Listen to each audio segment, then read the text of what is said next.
नमस्कार मंडळी, आपल्या यूट्यूब वाहिनीवर आपल्या सर्वांचे मनपूर्वक स्वागत आहे। श्रीरामनवमीच्या आपणा सर्वांना हार्दिक शुभेच्छा। प्रभू श्रीरामांची आपल्यावर सदैव कृपा राहो। आज आपण श्रीरामनवमी निमित्त श्रीराम जन्माची कथा ऐकणार आहोत। श्रीराम जन्माची कथा ही अत्यंत पवित्र कथा आहे, तीच आपण थोडक्यात बघणार आहोत।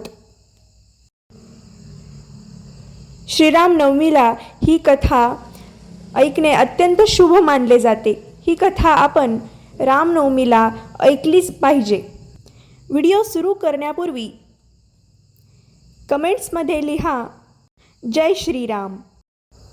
रामायण आणि रामचरितमानस अत्यंत पवित्र ग्रंथ आहेत।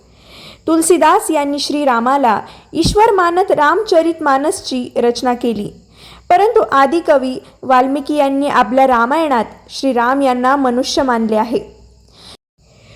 तुलसीदास यांची रामचरितमानस श्रीरामांच्या राज्याभिषेकानंतर समाप्त होते, तर श्री वाल्मिकी यांनी आपल्या रामायणात श्रीराम यांचे महाप्रयाण पर्यंत वर्णन केले आहे।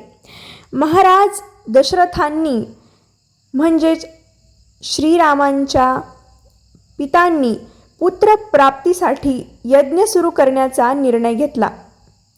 महाराजांच्या आज्ञेनुसार शामकर्ण अश्व चतुरंगिनी सेनेसह सोडवण्यात आला।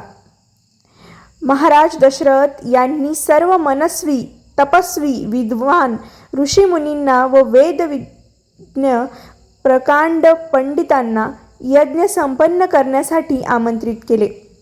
योग्य वेळ आल्यावर अभ्यागतांसह महाराज दशरथ आपले गुरु वशिष्ठ आणि आपले परममित्र अंग, देशाचे अधिपती लोभपाद यांचे जामाता ऋंग ऋषींसह यज्ञ मंडप आले।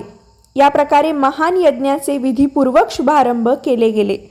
संपूर्ण वातावरण वेदांच्या ऋषींच्या उच्च स्वरात पाठ उत्स्फूर्त होत असल्याने आणि समिधाच्या सुगंधाने दरवळू लागला।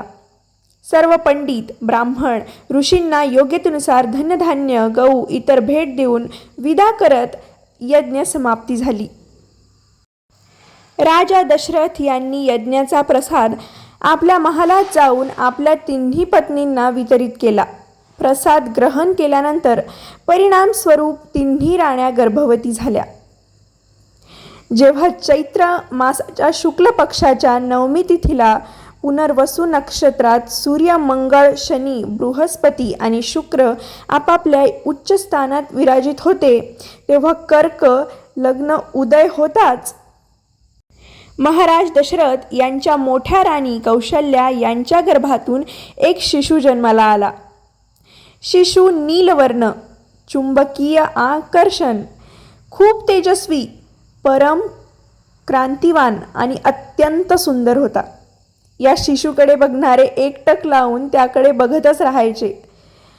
यानंतर शुभ नक्षत्र आणि शुभ घडीत महाराणी कैकेयी यांच्यासह तिसरी राणी सुमित्रा यांनी 2 तेजस्वी पुत्रांना जन्म दिला।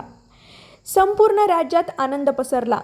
महाराज यांच्या घरी 4 पुत्रांच्या जन्माच्या उत्साहात गंधर्व गान करू लागले, अप्सरा नृत्य करू लागल्या, देवता आपल्या विमानातून फुलांचा वर्षाव करू लागले।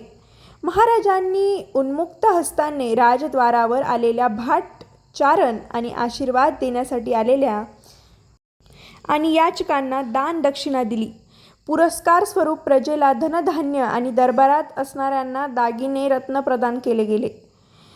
4 पुत्रांचं नामकरण महर्षी वशिष्ठ म्हणजेच श्री दशरथांचे गुरु यांच्याद्वारे केले गेले। त्यांचे नाव प्रत्येकी रामचंद्र, भरत, लक्ष्मण आणि शत्रुघ्न असे ठेवले गेले।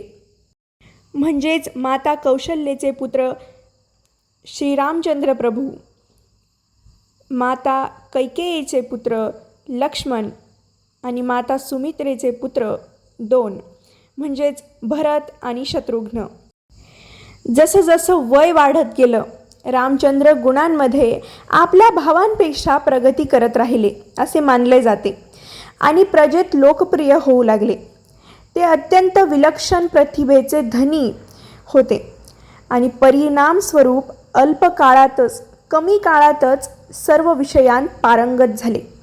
ते सर्व प्रकारच्या अस्त्रशस्त्र हाताळणे आणि हत्ती, अश्व यांसह सर्व प्रकारच्या वाहनांवर स्वारी करण्यात निपुण झाले. ते सतत माता-पिता आणि गुरुजनांच्या सेवेत असायचे. त्यांचे 3 भाऊ देखील त्यांचं अनुसरण करायचे. 4 भावांमध्ये गुरूंबद्दल आदर व श्रद्धा होती. 4 भावंडांमध्ये प्रेम आणि सन्मानाची भावना देखील होती. 4ही मुलांना पाहून महाराज दशरथ मनापासून अभिमानाने व आनंदाने भरून जात असे. मंडळी, आपण आपल्या खऱ्या जीवनातही असेच राहिले पाहिजे.